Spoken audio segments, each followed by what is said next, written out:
Hello, everybody. My name is Christian Palaguachi. I'm the Director of Civic Engagement for Phi Iota Alpha. Joining me now is Anna Miguel from Border Angels. They represent the Western province of our NII fundraiser for spring 2023. We'll be going over the things that Border Angels does for the community and all the good work that they do. So with that being said, Anna Miguel, could you please introduce yourself and, what your role is in the organization and, all the good stuff that you guys do? Yeah, so hello everybody, my name is Anna and I'm the Educational Programs Coordinator at Border Angels. So my position entails that I, provide these interviews for students, organizations that reach out, as well as taking groups out to certain programs like our water drop program where we go out to the desert and visit heavily trafficked or typically commonly trafficked migrant paths. And in these water drops, we also provide life-saving supplies, whether that's the water gallons in themselves or other supplies like canned goods, especially during the cold, we'll leave behind mylar blankets or heated hand warmers, as well as beanies and other clothing during the winter months. And then during the summer, that's typically where we'll leave, t-shirts, boots, backpacks and other resources as well. We have other programs that are all aimed to provide support to migrants and refugees, as well as asylum seekers who are entering the United States, whether that's from Mexico or other Latin American countries or other countries in the world as well. Like I mentioned, our work is really aimed to support the communities that have entered the U.S. or who are facing hardships in Tijuana. Since we are based in San Diego, we are really, really close to the Mexico and US border. And because of that, we see the reality of what immigration looks like here and how that continues to impact the communities that are in San Diego as well. Well, yeah, it sounds like you guys do some really good work and, guys, you put yourself out there into the areas where it's most affected. So can you speak to a little bit more about the idea of how did Border Angels come about? Where did it start, and how did you guys get to the level where you guys are right now?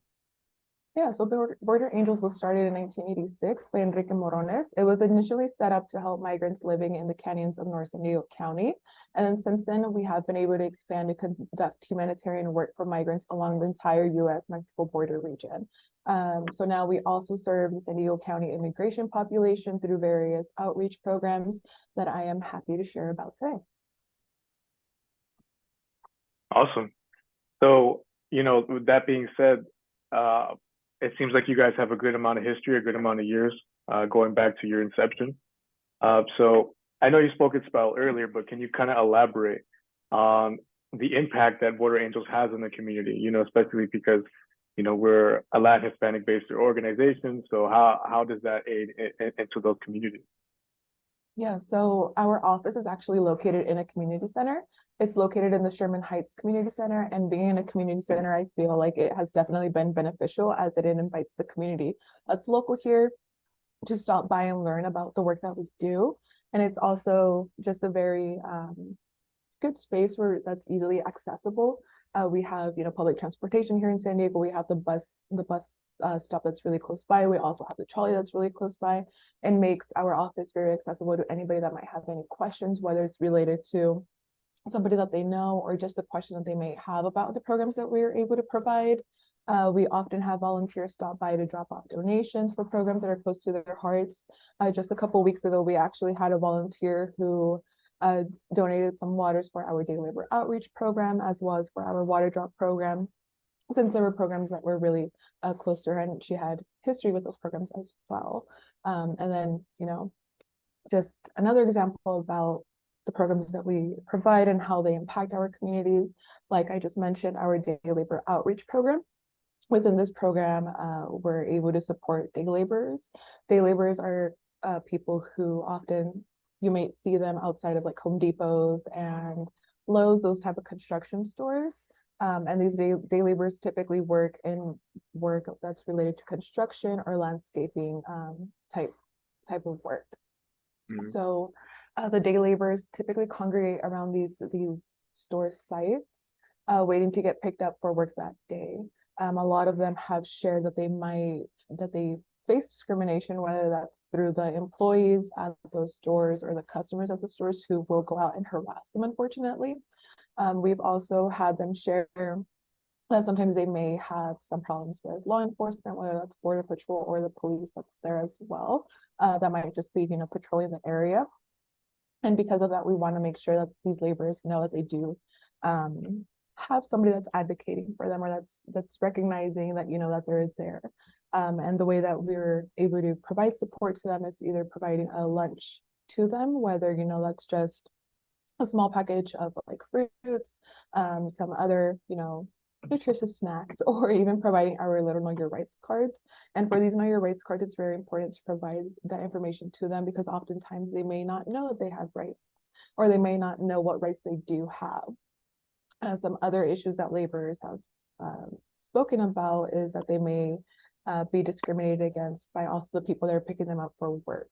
And an issue that they face with that is that those people that are employing them will either not pay them for the work that they do that day, or if they were to get hurt on the job, they don't provide the resources for them to, seek that help.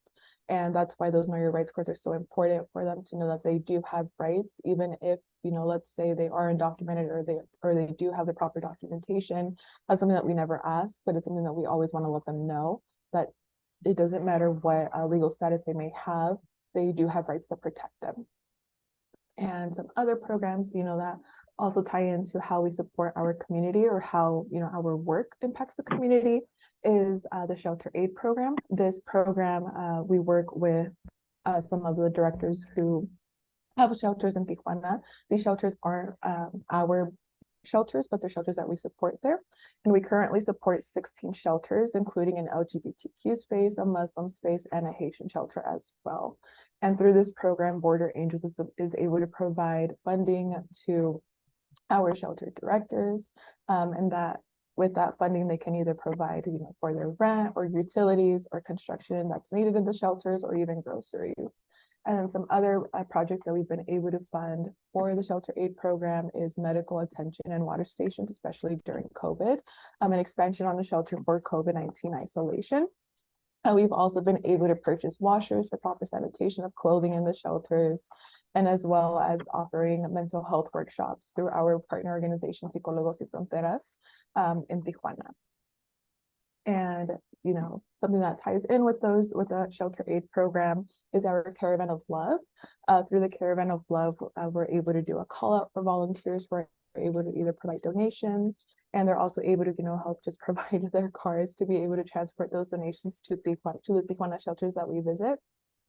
And this program, the Caravan of Love, was a service that was sought to aid migrant asylum seekers that arrived in Tijuana, especially as the big caravan of Central Americans were arriving there. That's when we saw that they needed the most support.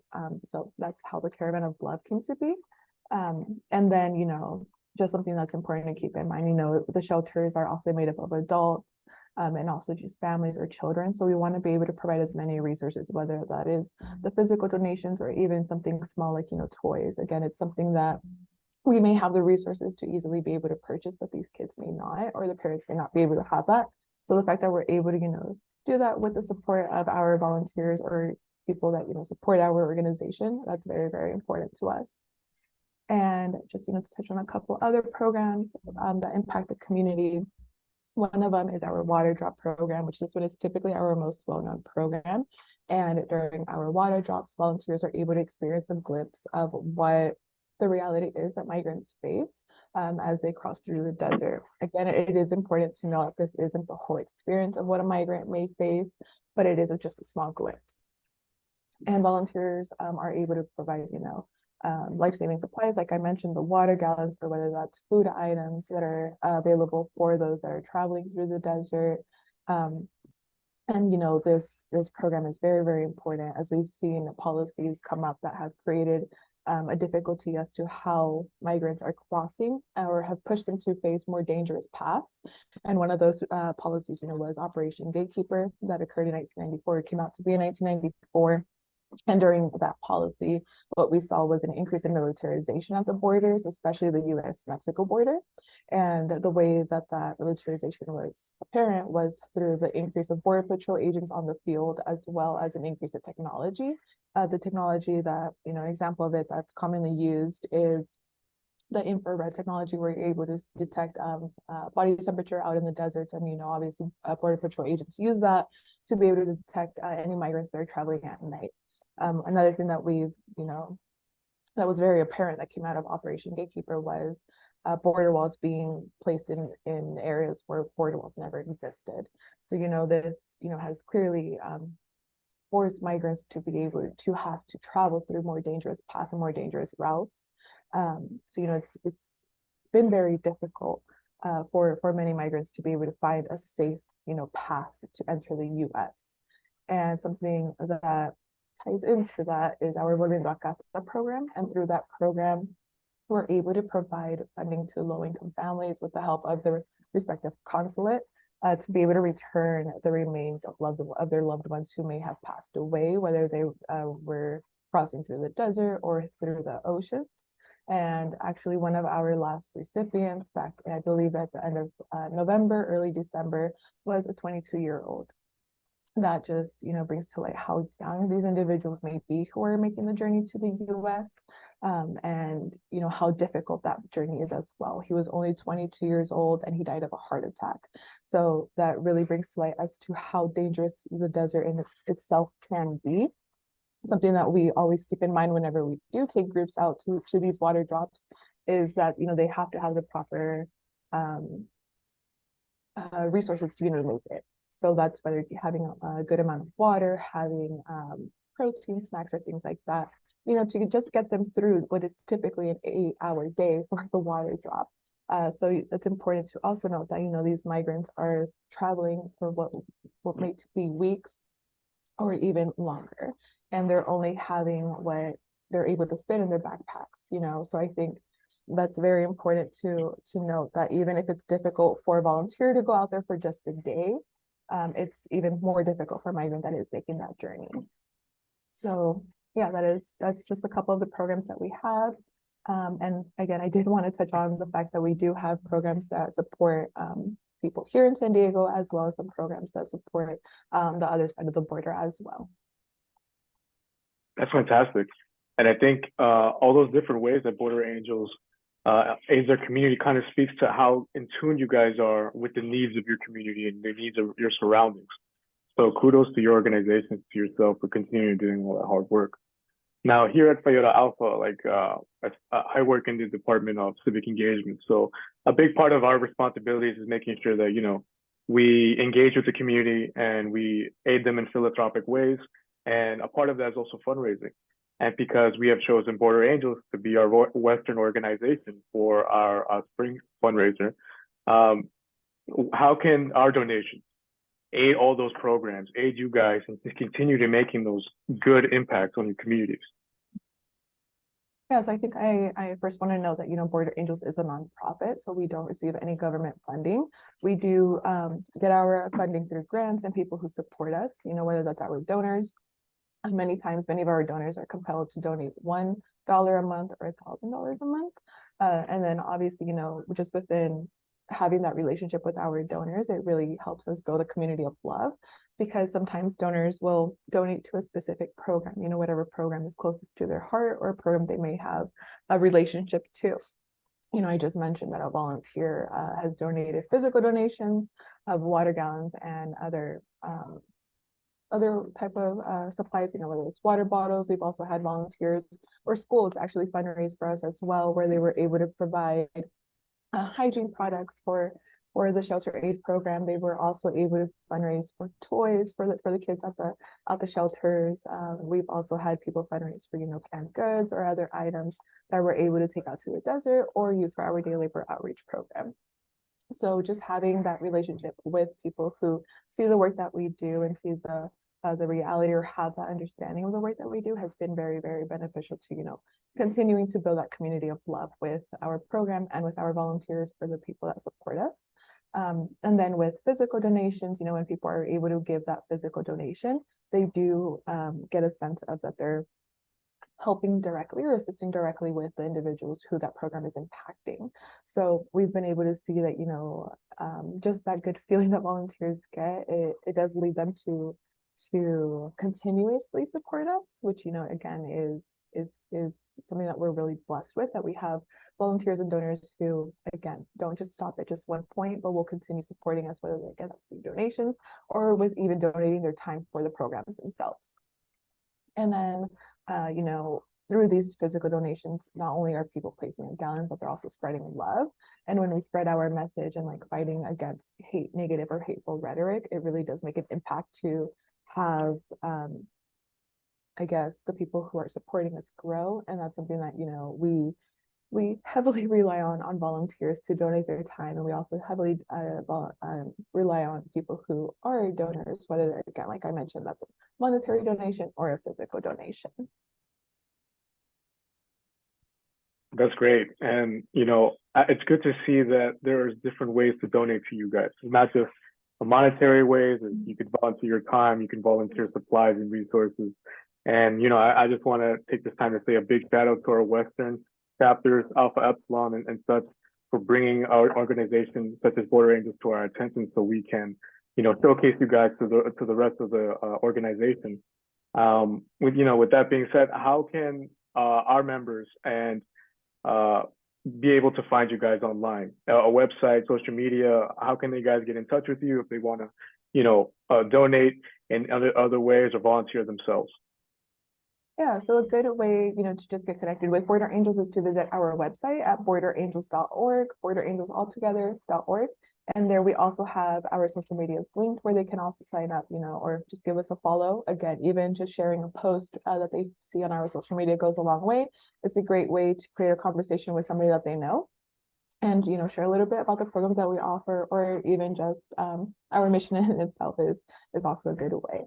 They can also sign up to our newsletter, which again is also linked in our website. On our website, you're also able to learn a little bit about the programs, about the services that we offer, about how you can volunteer, how you can donate, and we also have merch for individuals to purchase. I'm actually wearing one of our merch pieces right now. You can see here our Familias Reunidas program. So yeah, everything is linked on our website. That's really the best way to get familiar with us and to learn more about us as well. There you go. That's the way you can get in contact with them, support them, buy some merch, get a t-shirt and a hat and all that such. Thank you so much for your time, Anna. And thank you again for the hard work that you guys and everybody at Border Angels does for your community. Yeah, thank you so much, Christian. I really appreciate you reaching out to us and, you know, letting us into your space and letting us share a little bit about Border Angels. Thank you.